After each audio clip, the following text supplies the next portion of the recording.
Hello, today we're going to draw this beautiful bird and I'm going to be using black colored pencil to just create an exercise, a mentality of sketching all the way through.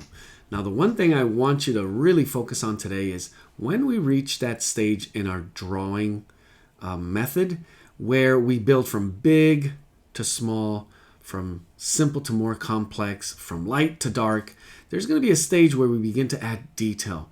So the key for this exercise is focus on making that detail simple. So almost as abstract marks, which means focusing in, really zooming in to those areas where you could just see line, shapes, and value, and then translate them into your media, your technique, whatever you choose to work with today, and have that abstract sense in the most essential, more complex areas of the drawing. So let's get to it.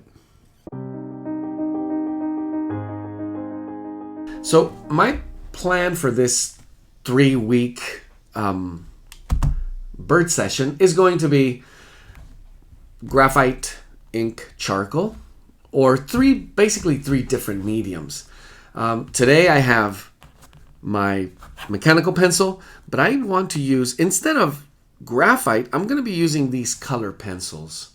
It's just going to be a different way. It's not actual color pencils. They're black color pencils to try to basically play with the concept of, as always, biggest to smallest, simplest to more complex. But when I get to those textures and those beautiful features, I want to make the complex look abstract. So with these gestures and markings, I want to make sure I have a nice medium. Again, graphite is okay. For me, this color pencil is going to be, I think, the one. It will be black and white. And as always, you can work with the medium that you prefer and the gestures that you want to apply. So for drawing method, as always, I'm going to use my sketchbook. This is our sketchbook that we've been working with all the way back to, of course, black and white, color, and you're familiar with all the different mediums, and you could see the progression of experimenting with, obviously, different methods of drawing, different mediums, different techniques, but trying to narrow down as well our style and our style of our approach. So that's why using this medium today will bring something different. So my recommendation, graphite pencils would be ideal. If you want to move to ink or charcoal, this is you may want to do it a little bit larger because of the amount of fine detail. But anything else, any other mediums, including watercolor, are always, of course, your choice. And hopefully a variation from week to week is what I'm going to try to go for. So, basic, simple, beautiful egg shapes. I'm going to actually start with my longer. And what I want to do, as I mentioned, the biggest area of focus that I do want this to have that likeness. I want to have a drawing session that is just a fun observation drawing session where the main goal in the end is going to be trying to get used to, once again, talking and drawing, bringing some of those elements of our drawing methods with extra attention to those final marks, those final gestures that will make up the details of the patches and the feathers and the overlap. When you look really, really close, obviously we have the feet and the little wood that he's standing on. All of these textures, I want to really focus it and make it abstract. And I'll explain more what that means as we move into the later stages. So, drawing method, here again, as always, biggest, simplest, and also a little bit of negative space for some of the C shape contour shapes that we have here. So I'm trying to get the size and the egg shape very light as well for my head. And then trying to see those inner shapes along with some of the angles. So we talk about the axis and obviously the proportion. So matching some of these egg shapes. And already, again, I did not work. This is basically my warm-up. There was no warm-up sketch. So you want to really maintain the looseness. I hope you're looking at the way I'm gripping and watching how you're gripping, how you're using your mechanism of mark making, how you're allowing yourself to really loosen up the wrist and the fingers, hopefully drawing from the shoulder and allowing all of the different types of mark making that your medium benefits from. So taking a quick look, quick glance, beginning to move from line shape into a little more three-dimensional. So seeing that form, obviously light, doing a little squinting, beginning to bring in a little more of a line study. So these line studies, I'm looking at the angles. I'm beginning to look a little bit at the inner shapes, but still staying very close to that open foundation stage where anything can change. And beginning to take a little bit of a closer look as well. So always understanding that the longer you stay in this open sketch mode, the easier it is to make adjustments. You should also be checking how long am I looking at my reference by comparison to how long I'm looking at my paper. You want to be spending 9 to 1 in terms of time, if not almost 100%. Because remember, the ideal is getting to drawing literally directly with your eyes, where your hand just puts down what your eyes, the observation exercise that we're trying to come up with here, without any alteration. And the gesture can begin to take shape a little bit into more of the complex. So I'm looking a little bit at muscle. And again, I talk about the shapes within the shape. There are many. I have a little growling here, my dog.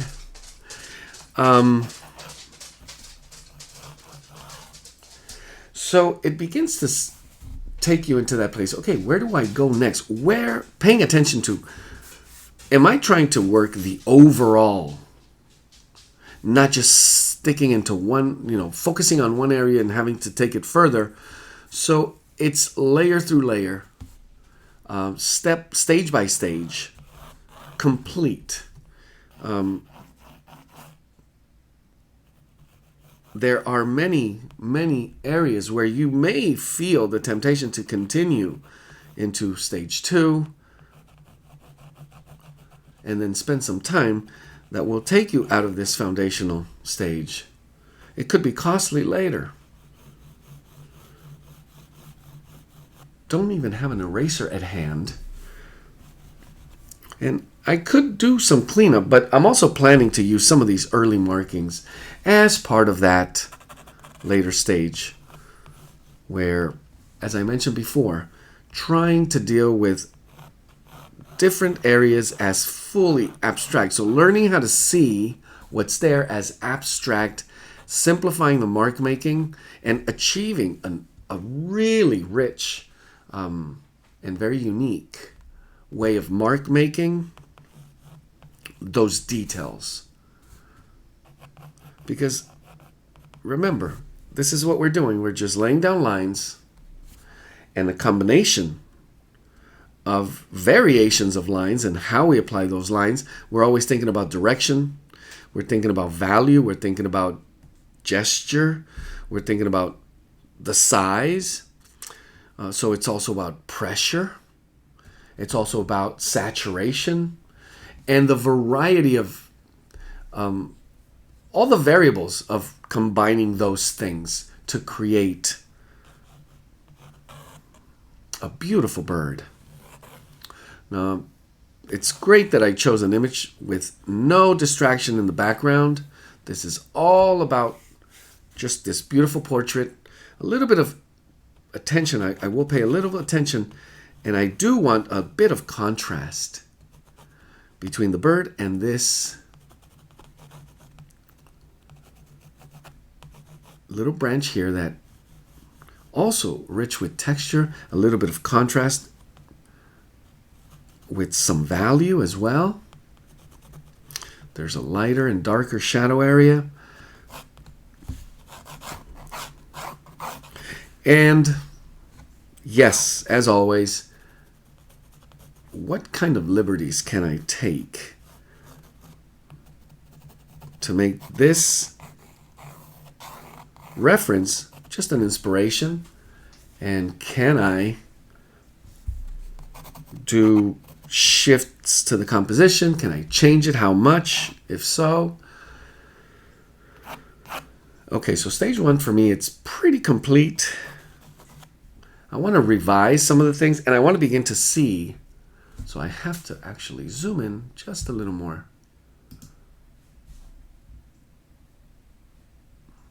Just 1 second.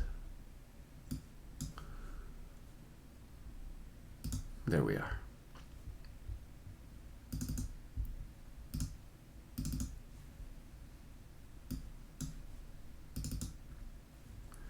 And zoom in.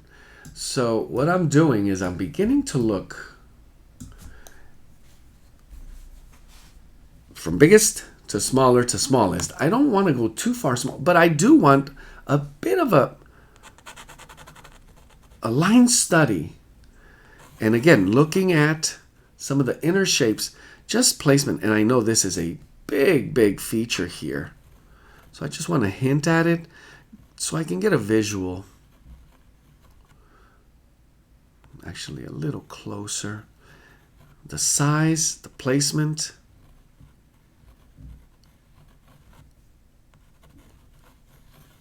A little bit of gesture as well as it shifts without having to add any detail at all. I want you to see some of the markings, and I generally recommend looking at the light map. So there are not, I mean, you see light and shadow here, but it's so subtle. I mean, there's a nice soft box effect, like a light wash of light and shadow all over. Obviously, we have shadows in the underbelly, some of the underside of the wings. It's actually more the contrast. So thinking of it as a light map, actually just squinting and seeing those shifts in what is light and what is dark. Not necessarily what's light, what's shadow. So some of these markings and the direction of them, I want to basically hint at as I squint, which is going to be something I'm going to have to do more and more as I move on. And it also, remember, squinting is the easiest way for you to really truly simplify the information without having, let's zoom in just a little more. As I lay down some soft lines and general, just almost guidelines. These are not, we cannot, and I don't want to make these my final marks. They're just suggestions. So most of them still are straight line. I don't want to add curve, although we do see the curves here. I'm beginning to kind of segment it following that big to small rule. So here, this is the thing about today. When we're presented with something like this, and we begin to see all of the tiny little variations of detail, of patterns, of, am I going to spend hours and hours drawing every single little line of shift and contrast that I see, every little feather? Yes, of course you can. So it's a matter of how far and how do I deal with detail in terms of mark making. And what I want to do today is, I know it's a tough one unless you have a system where maybe with Photoshop you can really just, and I'll try it here, how far we can go. If you were to zoom in even further than this, where you would have just, you would not recognize it immediately as a bird. And just focus on what looks like an abstract work, an abstract combination of lines and shapes and values. That's the work that I need you to do today. No matter what area, to isolate that area, to forget, to take the left brain out of it. It's not the head, it's not the beak, it's not the eye, it's not the patch, it's not the feather wing.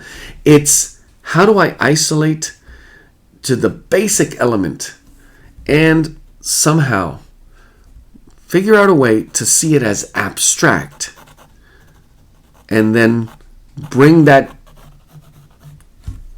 mark making, that, let's see one more time, or the technique with your medium to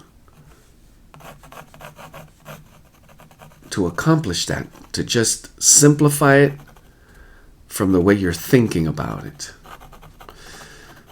So now you see me begin to get smaller, a little more complex, and I'm still taking not individual shapes, but the bigger group of shapes. So for example, something here that looks like a shoulder, and the combination of similar rhythm of patterns of lines that make the top of the wing, all of this through squinting, and these will get more and more complex. So as I begin to divide them into smaller and smaller, I don't want to get to that stage yet. I want to see it as big and as simple as possible, as long as possible as well. Forgetting about any distraction that comes up when you reach any of these areas that demand you to see it as detailed, but not forgetting that you're also planning ahead. So leaving some of this open as some of that lighter work that will need to be showcased, which you could always bring back with, depending again on the medium that you're using, with maybe in my case eraser or a white color pencil.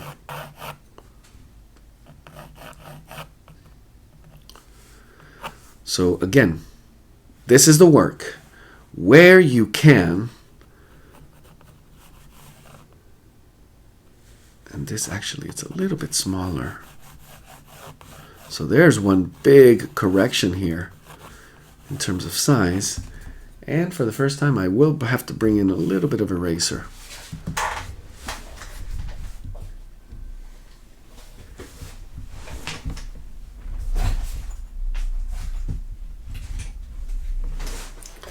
So this just got a bit away. Luckily, it was very, very light work. So just touching it with my eraser will do the job. And no harm done. That's where you want to be. Where, as you're engineering your drawing, basically, you don't have to tear it apart to rebuild. you just make a quick correction that doesn't affect the progress, it also makes it way more efficient. And it's the way to train yourself to really create your method of drawing. That's taking me to this area, and there it is. Just a little bit smaller, begins to come together. Now taking, as always, as you're squinting and as you're looking at individual parts, stepping away and taking a quick glance, overall look. Also that tiny bit of time that allows you to make better decisions, because you will see it better standing and moving away from it, so a little bit of distance. It's also recommended, turn it around, upside down, look at it from the side, and you'll catch a lot of the corrections that you need to make. Ideally, the earlier the better.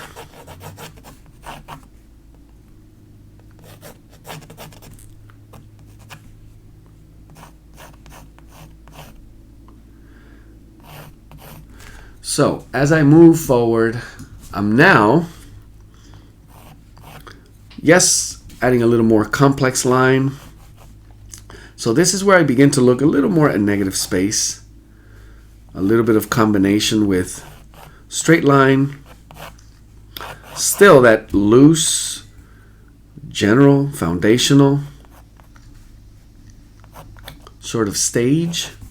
And this is really complex here. I have to spend some time there. And I kind of want to do this all through negative space at the right time. But just for now, I need to get this angle. And some of these lines that are not coming together here. And maybe the angle of this that could be a little bit off. Because you see the curvature, the angle, and the three-dimensional aspect, plus all the distractions. And the distractions are in the details. So knowing how to manage those, how to keep them under control in your mind, they'll get there and slowly develop to the point where you'll reach and you'll develop a drawing method that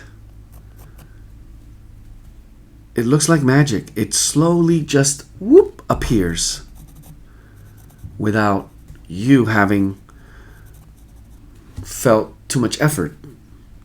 Just dropping down lines, allowing yourself to really observe your subject. That's the key. Another area, you see me working here, what is, I don't want to say the word, but this element, and it gets so complex. That's where we begin to lose. So keep an eye on what your drawing strategy is. Don't jump stages.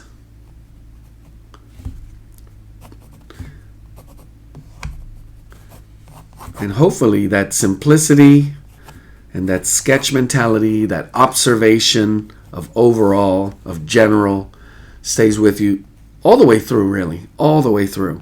But when we stop and we try with areas like this to add the details that we see, we make it heavy. We make it I'm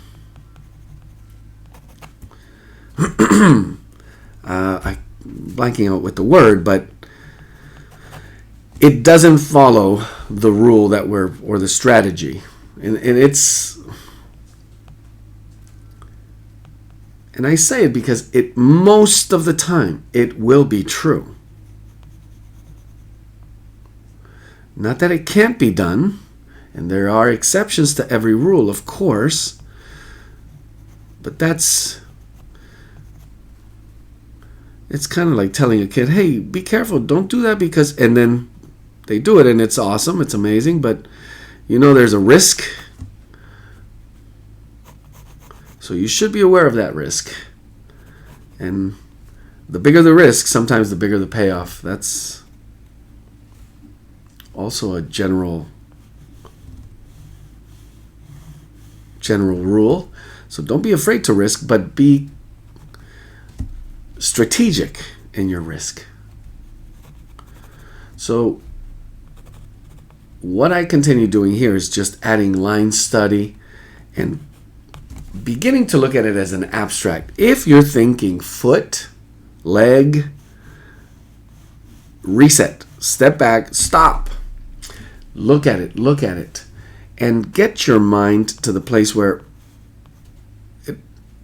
it becomes, once again, line, shapes, contrast, simplified. Why make it hard on yourself? Always find a way to simplify. So it starts with the way you think about it, the way you see it,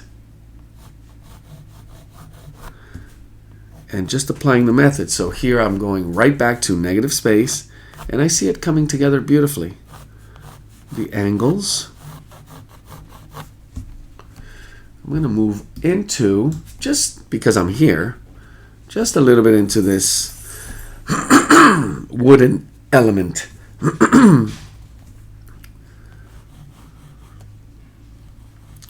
Most of this I've done squinting.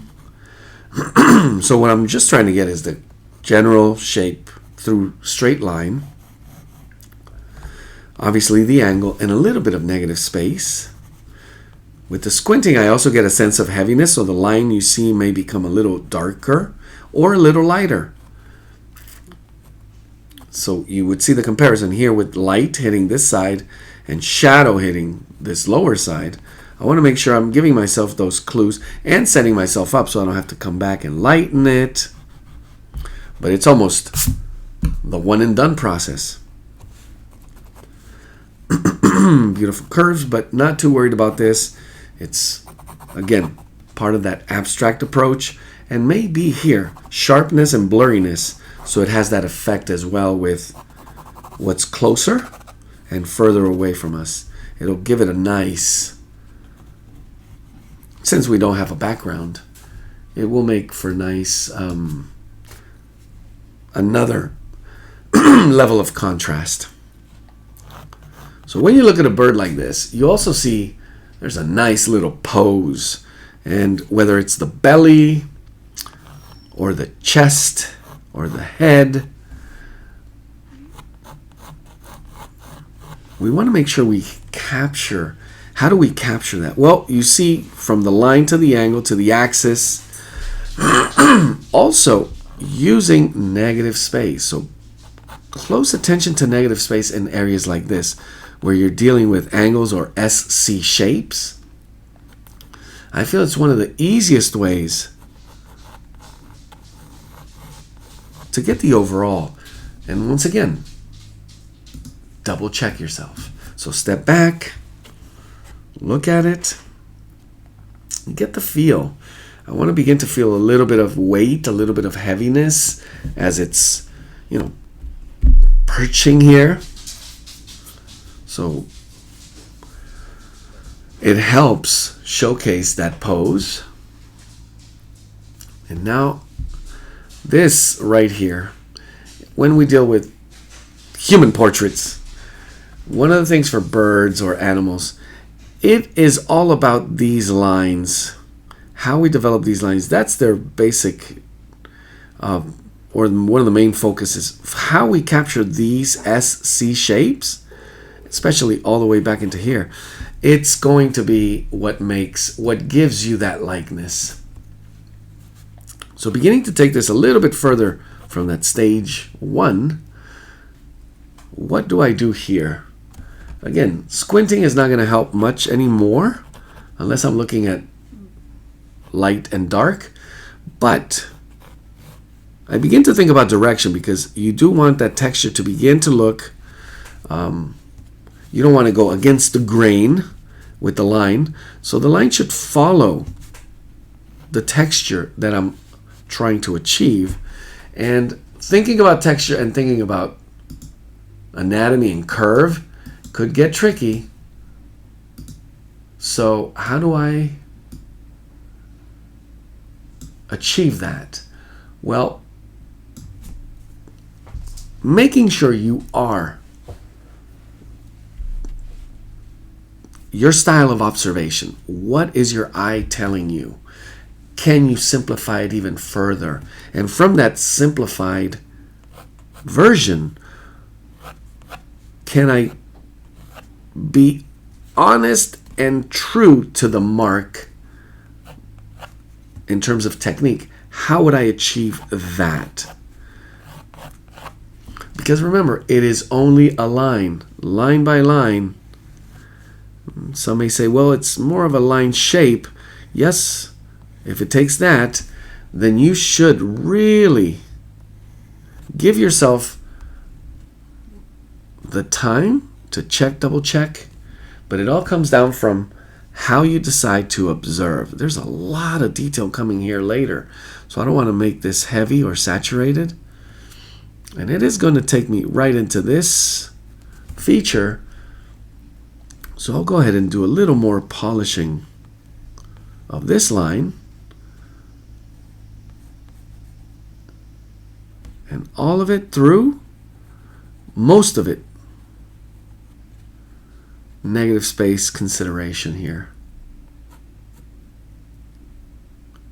The looseness and the gesture that I begin to, as you see me slow down a little bit, it's negative space, but right back to squinting, making sure I capture not just the line shape, but the gauge, the contrast.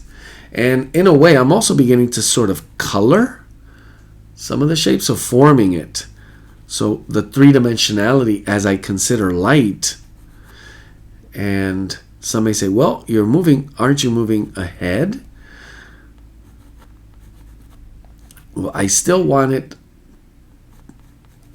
to remain in that, the way I see it, simplified way. Even though it could look almost finished.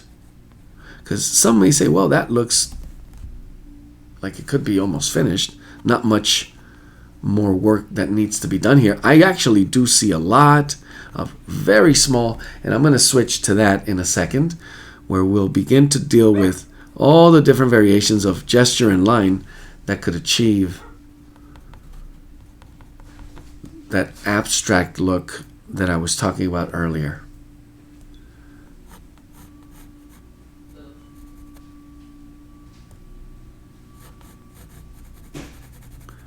And one thing I will have to do, probably often, will be sharpen.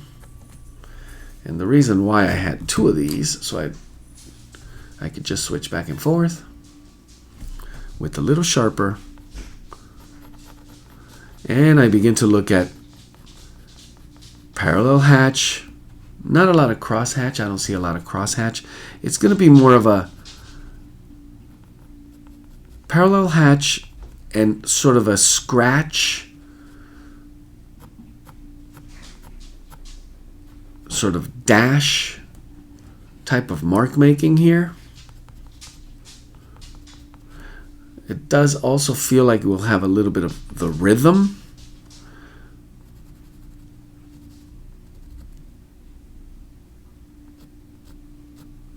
And very carefully noticing, okay, what type of mark delivers both that dark area, but also the light, sort of patchy, reflective quality of these feathers. How do I do that? Once again, depending on the medium. With this medium, I have to look for the dark and let the light kind of come through. And it always boils down to the same few words, which is direction, shape of the line, the size of it, the length of it, the pressure, the value, the direction. I want to do a little bit of scumbling here, as you see. And it's not necessarily scumble. There's so many different types of scumble. We talk about that organic sort of figure eight or circular. This one's more of a zigzag. So again, we talk about breaking those down, and also the level of pressure. So it's not mechanical, so it's not repetitive, so it's actually has that natural look. And how far can I zoom in to just capture some of these? And I'm testing to see how far these different patterns will work to generate that feel of texture. Also anatomy, because we're looking at bone structure, where you could see some of it, to muscle, and in this case, kind of eyebrow eye. So let's go ahead and zoom in a little more as I work this area. And in my reference, I'm using obviously a photo software where I could zoom in almost to pixels, and you can forget you're drawing a bird or an eye even, because all you see is abstract shapes, abstract variations of color. And ideally, I hope you can do that, whether your reference is one of those where you can really zoom in all the way, forget, blank out, simplifying the information, not even thinking about the word, and having a method, an approach, where exactly what you see is exactly what you draw. That's the key. And remember, what you see and then how you draw it depends on the fidelity of processing that information from the eye through your mind to the hand. So it's more of that makes you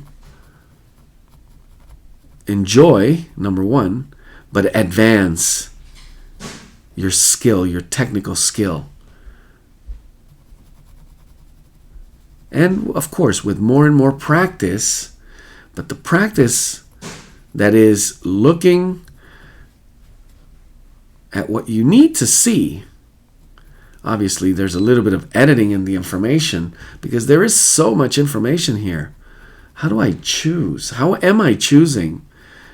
That's the analysis that you need to be thinking without overthinking, I always say. And that's what I'm applying here to this little area, along with shifting values.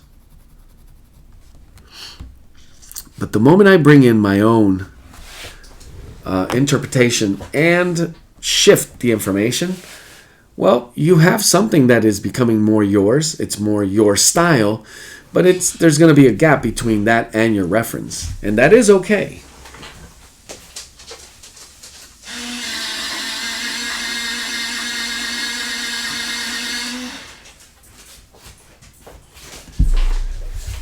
And as we move further into the more complex, and I just really needed to see this kind of to resolve outwards into the feathers, and these are going to be the larger, simpler types of shapes. There's a lot of information here, so I want to start with this in order to really simplify that. But there's so much information here that demands a little bit of a slowdown. It's all very, I know it's redundant here, but linear in terms of the patterns, and small as well. So it probably will be the best way. And I do see this a lot. Sometimes you need to get one of these areas resolved and out of the way in order to make everything else work the way it's supposed to. So here I begin to see lines. And again, I'm trying to simplify the information. The truth is, really finding a way to make this abstract, it is very challenging. It does take a lot of training yourself. Mostly it's discipline. How to refocus and how to move at a pace where you can isolate areas of information. That's what it is. How do I turn this little area of the eyebrow here, or it's not an eyebrow, but area above the eye with these shapes of feathers? Well, I need to understand, we can't recreate, we're representing information. So how do I interpret? Well, it has to be shape, direction, value. Those are the only things I can actually work with that will give me a little bit of the likeness. And it's simplifying, understanding, and once again simplifying the way I deliver that is going to give you any type of level of likeness. And also the amount of line you need for definition of all of these details, it varies. You see me kind of jiggling, scumbling the line as it moves forward, as it layers in terms of how you see feathers falling over. So that's also part of the strategy. Which should you draw first if it's easier to layer over? I'm going to lighten this area, which got a little bit dark. Just a little dark. And I want that light effect to be a little bit cleaner through lighter lines. And because it's colored pencil, it got just a little bit heavy.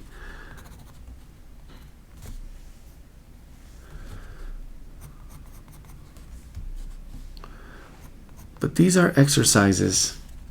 When you have something like this that is it really becomes extremely complex in terms of the amount of variation of line and gesture with value to obviously represent something so recognizable.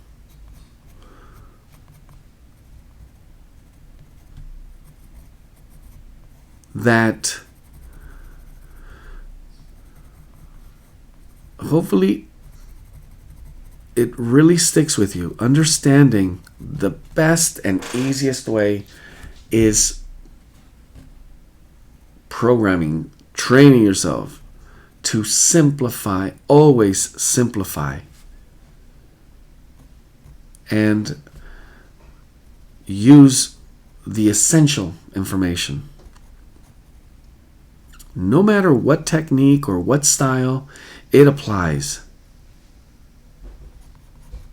If you see some of these absolutely stunning, photorealistic, it's about simplifying the information and then applying your technique as best as possible to interpret that information with whatever medium.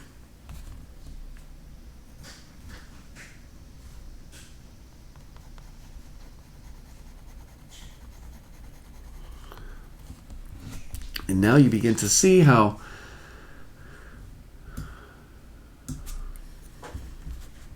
trying to get this a little bit lighter, and you begin to see rhythms of pattern. So I could actually just hint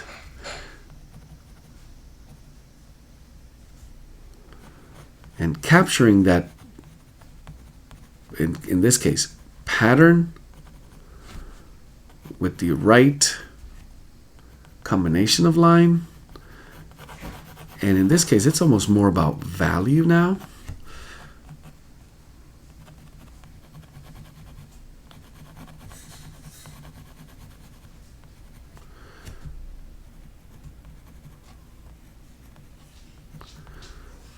one that I haven't mentioned today, but you know it's probably one of the most important, figuring out your pace. So this, between me looking at my reference and then coming back to my paper, because there's so much need for me to be accurate with the placement of these lines, you need to remind yourself, go back to the reference, be disciplined, and don't rush. Don't rush. But also, don't lose your place, because that's subjects like this. It's very easy to lose your place and coming back. So it's inevitable that you'll lose patience. So figuring out that keeping your eyes on the reference and beginning to trust your hand and the mark making, checking every now and then without making it easier for you not to lose your place, is the optimal way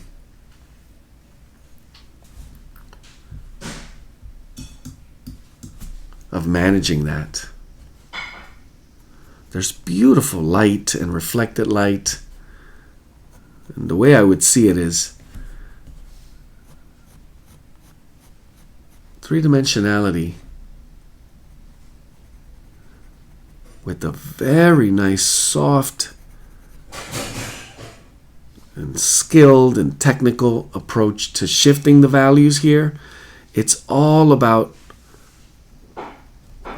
what can you do with the medium you're using to create that roundness while at the same time delivering that somewhat transparent, also the shift in texture.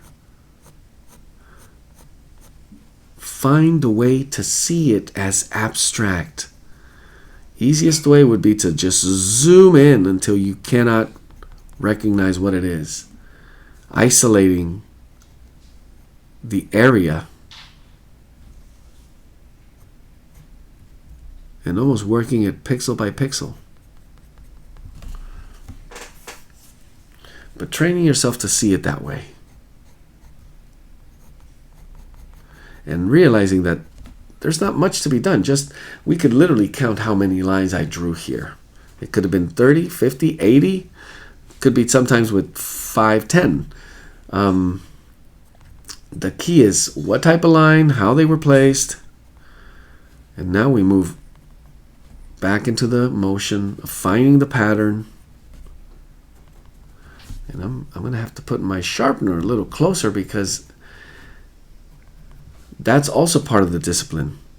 Are you using whatever medium, and graphite or colored pencil is one of those, where you need to use the tool the way it's supposed to, which is sharp, especially when working details like this. And if you have to sharpen it every minute, you need to have the patience, the discipline to stop, do it, and then find your place again. And continue. One thing that happens is the more you train yourself to do that, the easier and easier it becomes. But then it's so easy that you could go the opposite, where it's all too abstract. I mean, I'm not saying that's bad. I like that. But finding the balance between how you're transferring that information, it also gets you used to. It does become easier the more and more you do it.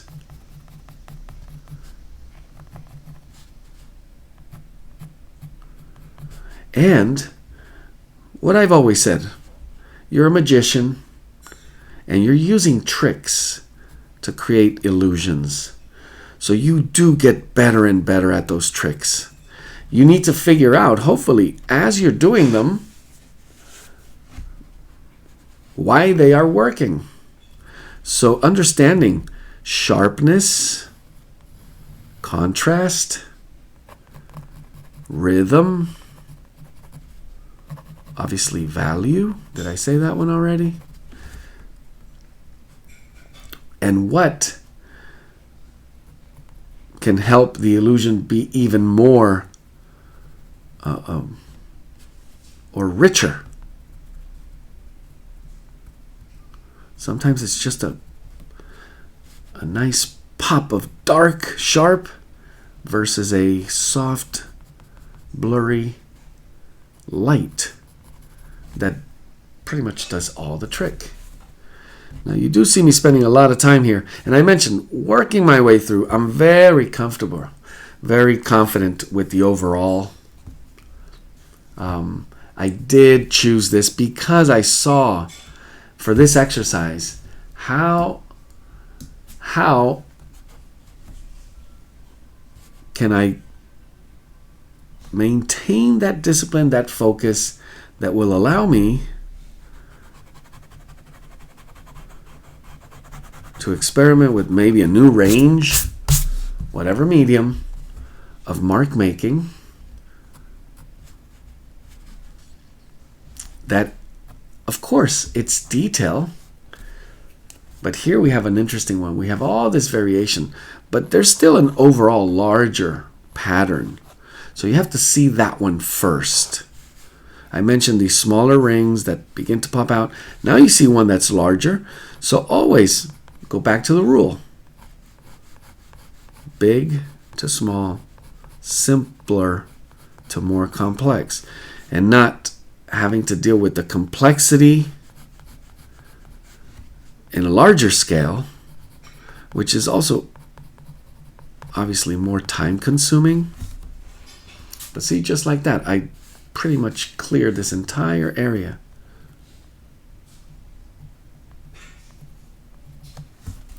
Coming back and beginning to see it. It begins to come together faster and faster. So I zoom out just a little bit in order to see these and the direction, how they kind of comb one over the other. Which one, how did they go from this direction and merge into this direction? Again, looking at patterns, squinting, coming back, making sure I can manage some of that value so it doesn't get too far off. And I think it did.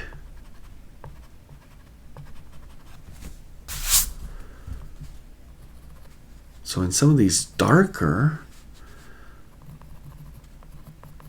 edges where it's just a little overlap, I want to make sure I keep them light, knowing that I could always come back and darken it just a little bit.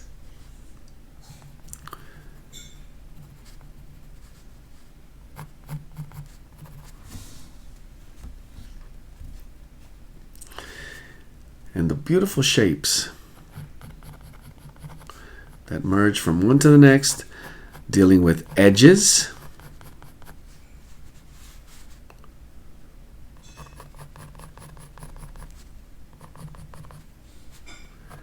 And the shifting value of those edges too. You could see how one overlaps into the next, creating sort of a little bit of darker or shadow underneath. So using that to actually, you could see how it builds the form, giving it a little more muscle or roundness. And I gotta pause here really quick because I felt myself rushing. And again, it's that checking your pace. Once I started getting bigger again, I felt some of these marks were getting away from me. And you have to catch yourself before it's too late. And it could be late quick. Depending on the size or the type of mark, one moment of lost focus could undo hours of work. So zooming in once again, I really want to see this very, very abstract. And just see the marks and how they would come together. Interpret. Lay down the information. You should always remember that when you're looking for that answer, there is no wrong answer. There's your answer, and whether that answer works for you or doesn't. But there is no wrong answer. Remember, this is an exercise, it's an experiment, always. Exercise in observation. Exercise in translation. You're translating that information into these combinations of lines and judging whether it's working or not. Got to sharpen it one more time.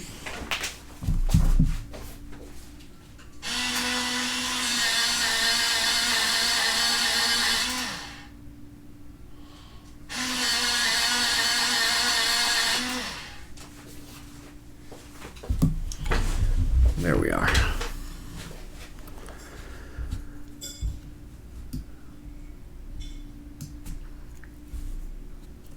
So the advantage of having a reference like this where I could really squint at something that's fully abstract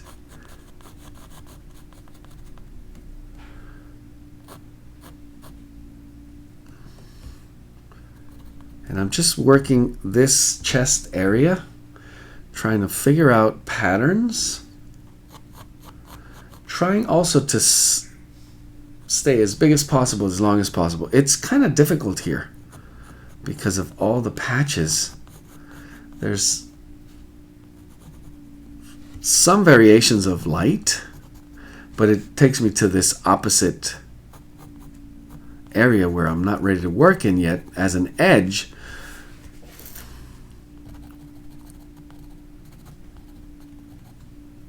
So figuring all of that out, what's the next smart step?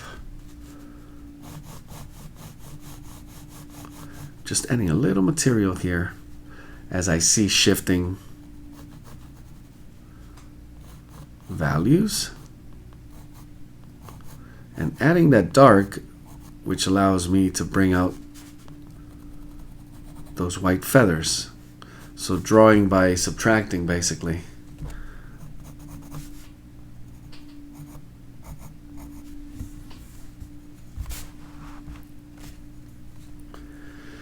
Some of these patterns, think about the direction. I could be going top to bottom, feathering, literally feathering it out. But because they're overlaid, sometimes you want to go the opposite direction, having the dark disappear into understanding the pattern though. And there's somewhat, you see the layering and the curvature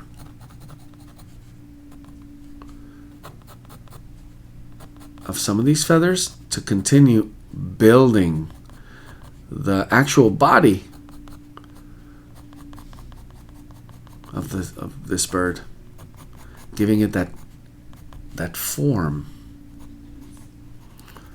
that beautiful, nice, just the roundness of a bird's chest.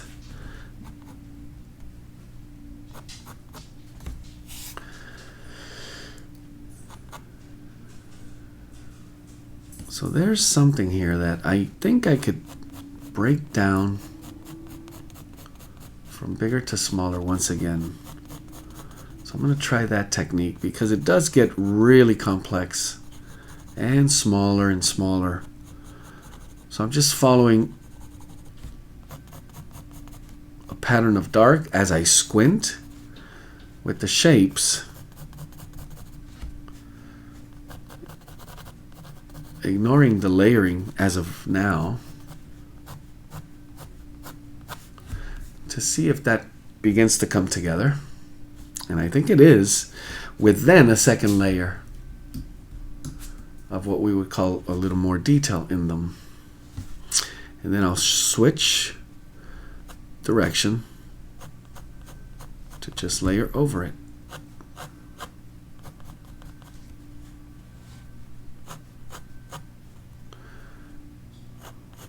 And remember, one of the best tips ever that you should never ever forget, always keep in mind, is less is more. When you find yourself doing too much saturated line, remind yourself, is there a way to do this with less, a little less? Instead of 10, can I do 5? Instead of 5, can I do it 2 or 3 or 1? And almost always you'll find out, oh yeah, it's possible. Is it satisfying to you though? That's the key. Do you need that? What's the level of detail that gets you to that point where you're satisfied with your observation exercise? So this feathering here, for me, it's reaching that. Again, it's just a pattern where it got a little darker. I know I have to revisit and get smaller, a second layer, but almost already at the point where it works for me.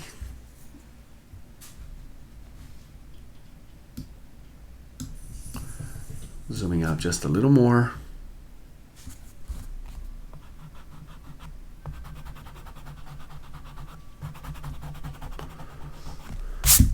And we have this beautiful little pattern here right into the leg. Did I say leg? I meant shape over here.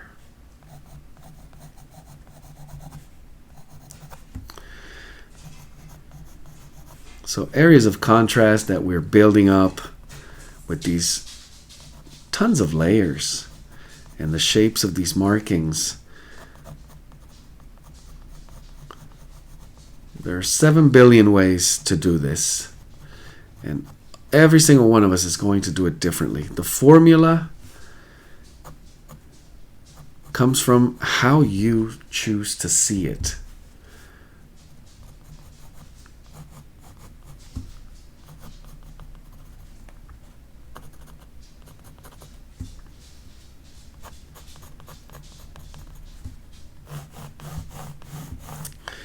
And since this area is going to be darker, I want to start with that, which is almost a shadow, but also an edge of a dark, which will give me a better reference for how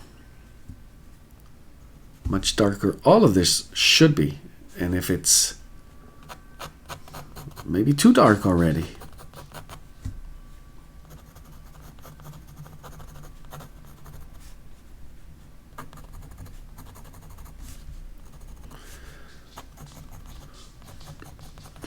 The most beautiful thing about drawing from nature, it gets you closer, observing simple patches and markings.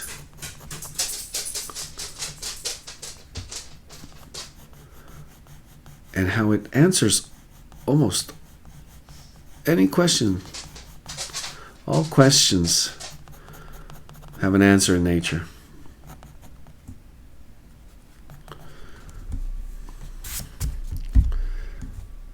If you think back, some of our geniuses, thanks to these guys, we get to fly around across continents. It's just looking at, and it could be drawing, but it's just the things, the ideas that could come from just observing nature closer and closer. All right, so the decision here is I'm going to use scumble. So this is sort of a zigzag, circular, round. There's a little bit of light on this area with a little bit of soft gray, just hinting at the shadow. So the contrast for the reflected light and the texture that I want to create here, it has a lot to do with some of the wrinkles and overlaps really recreating a lot of the edge. And then you almost see not just, you see skin and muscle, but bone. Like real basic structure here. And again, less is more. So taking just that understanding how much you need to describe. I'm reaching a point where my color pencil, this black color pencil I'm using, is applying the darkest dark I can achieve. So that is something to consider. If that is my darkest dark, I gotta be careful. I'm better make sure this is where it belongs.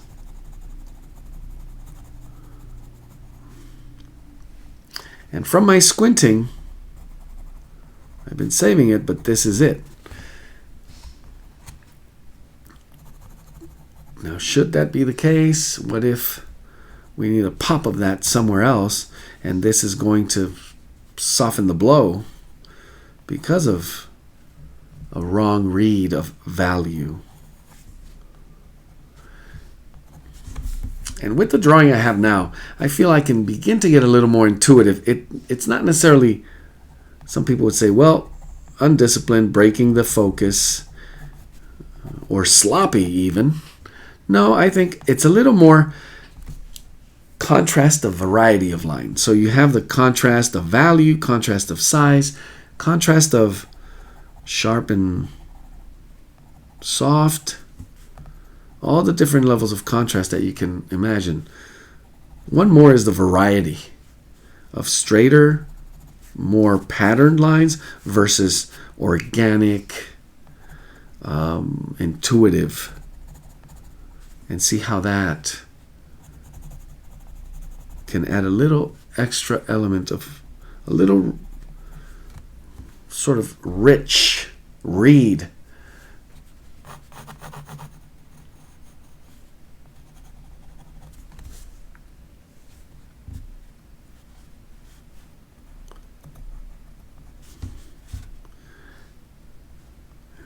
I may not be sharpening my pencil as much as I feel I have to. That is key. Making sure I have some of that light, but sharp and dark, especially here. You want to make sure you have the tool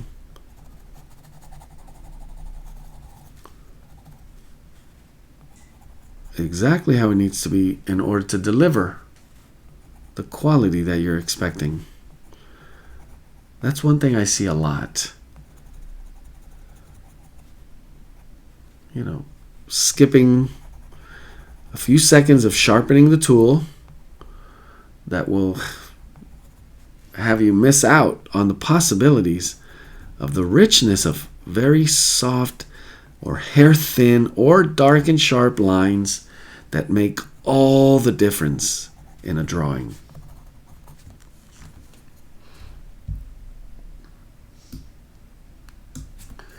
So I'm going to use this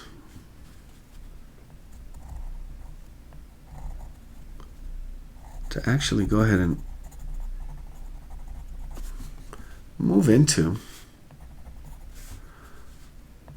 some of the line and drawing. Again, more gestural. This is almost blind. I don't want to get too dark. As I mentioned, blurry and soft, or even saturated, because we could spend 2 hours just drawing this little piece of wood here. And although I do want it to be an area of not focus, but I want it to be there. I don't want it to be there too much, if that makes sense.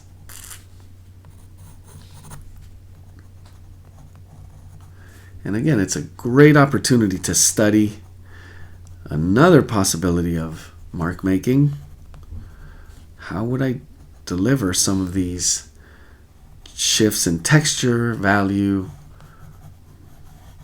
all through mark making? Maybe I'll use my pencil a little flatter, meaning less point, more side, which creates a completely different kind of visual.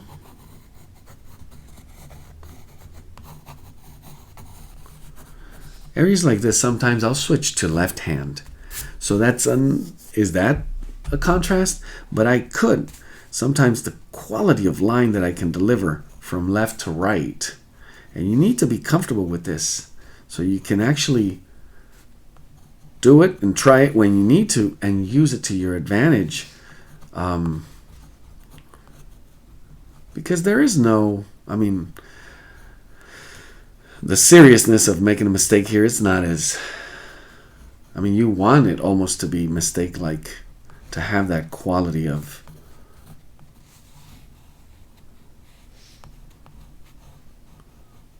but in terms of line variety, you see this automatically. I'm rotating the pencil as well. So as I draw my line, I add rotation to the tip, and it just really delivers a nice, it literally is wood-like without even trying.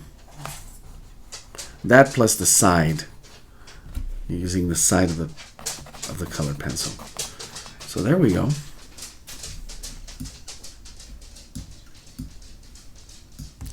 So this takes me right into this area.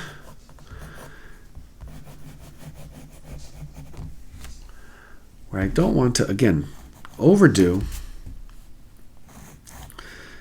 More of a simplify, and we have these beautiful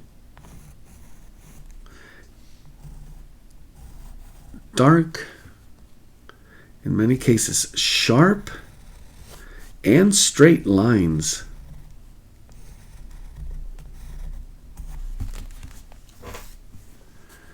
That almost automatically solve the entire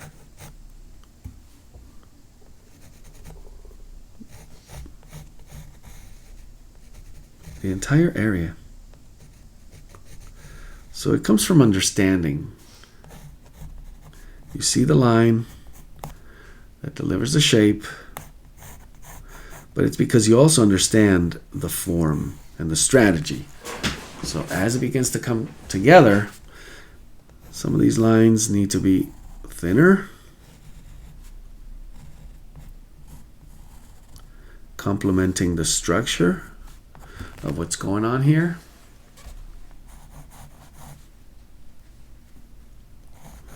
And this one's going to be interesting. These edges of thin,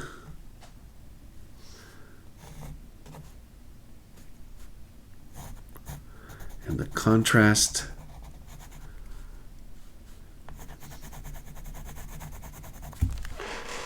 So maybe, do I want to work from bottom up or top to bottom? And I will analyze that really quick here. As I step back, look at the overall, and I think it actually makes more sense to work from the top to the bottom. This is going to be a little complex, but the way it works, it overlaps from top to bottom. Not that it makes a difference. Again, it's how you choose to see it. If it makes more sense the opposite direction, strategy-wise, then that's what you do. But already, I see beautiful, beautiful elements too.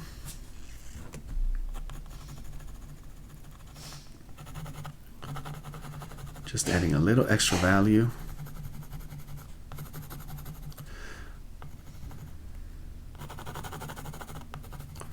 To kind of highlight that white patch a little more. So just adding a little extra pattern of line right at the edge, because we do want this to be a showcase, a feature. Also these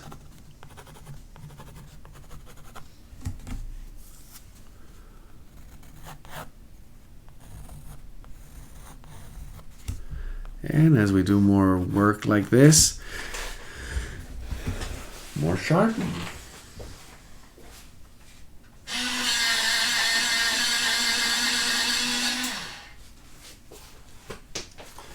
Some of this finer line work,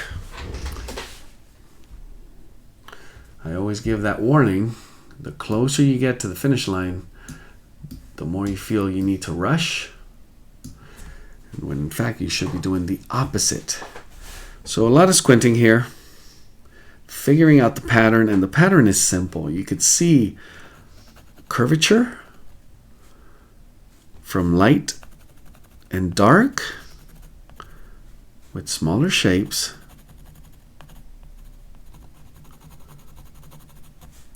and then sort of a symmetrical. But obviously, because of our perspective, it's going to have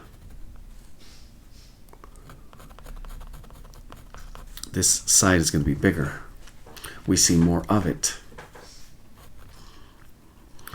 So it's great to understand and see the pattern and then figure out how to deliver that pattern through abstraction, or you want to call it simplification of the form. It's hard to see an easier way. But it is very mental. It's a mental process that you need to be aware of.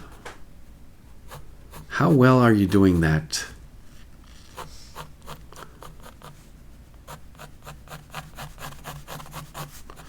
As you deal with technique,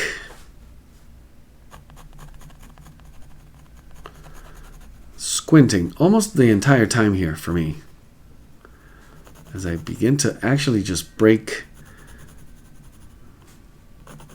these larger shapes into smaller and smaller, just light, dark, and still larger patterns. A little bit of curve. I see a little bit of that curve as well.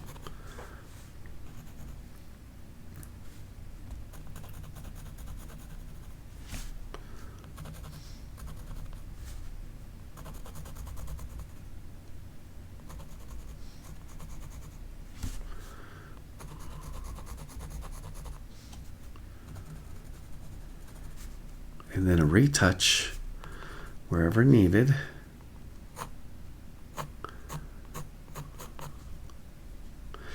And notice that I didn't use that many varieties of line. It was very simplistic all the way through. Most of it just parallel, curve patterns, but very rhythmic. A little bit of scumbling. Just a little bit of scumbling.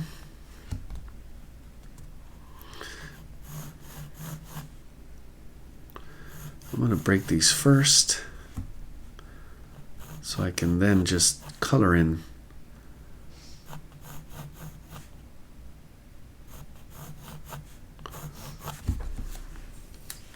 And that's where the trick kind of comes to a conclusion. Once we break all these patterns,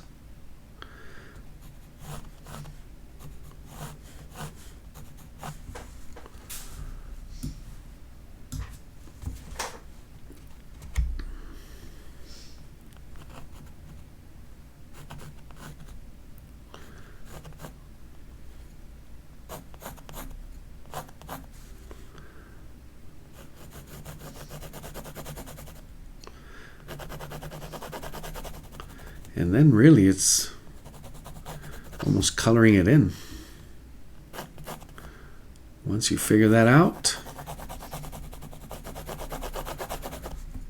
again, not rushing, but some of these edges,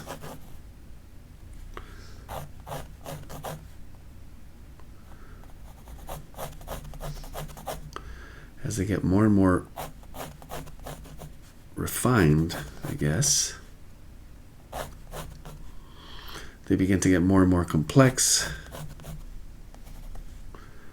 So how do you do the less is more?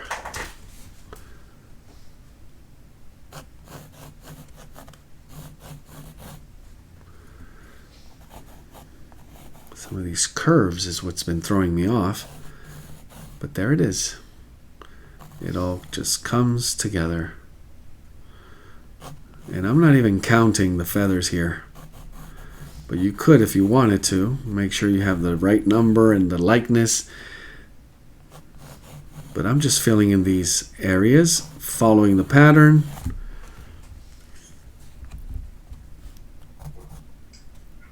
Just like we saw a little earlier in this area.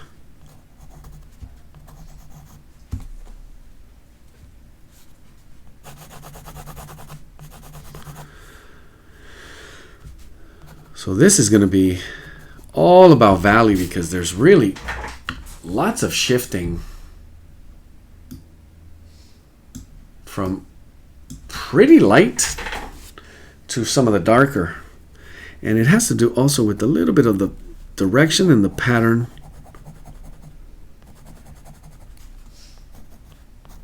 in which the wing or that feather is going.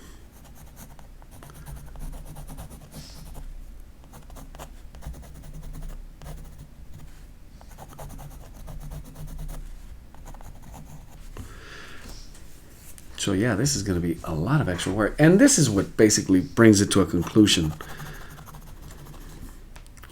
Once we have that level of definition, we completed the patterns.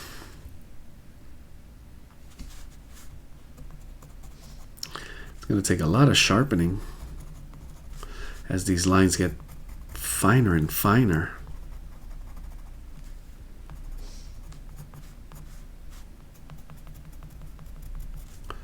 And you do want them to be super fine. You don't want to, right at the end, rush in order to finish without the quality of that line that you've been building up to this point.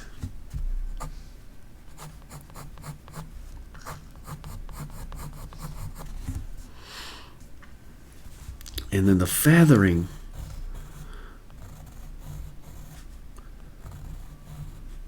And the feathering with the shifting value within some of these. Also bringing a new technique in. Just a soft gradient with a little bit of light quality as well. Now we come to the point where it's all finishing touches. We've been developing this with that mindset of sketch through and exercise. It's an exercise in observation, but we come to a point where we begin to do these finishing touches, those sharp contrasting lines or additional saturation of lines where they get finer and more definitive. That is the final stage that makes pretty much a lot of difference. I hope to reach the end of a drawing where it magically appears through the work that I've been processing since stage 1. And just having that looseness, never forgetting that the mindset is what matters. It's an exercise that only makes you stronger and hopefully learning something new. As you allow yourself, you give yourself that permission to try something new in a different way, to hopefully learn something new and apply it to your work. And there we have it. I hope you had fun, and I will see you next time.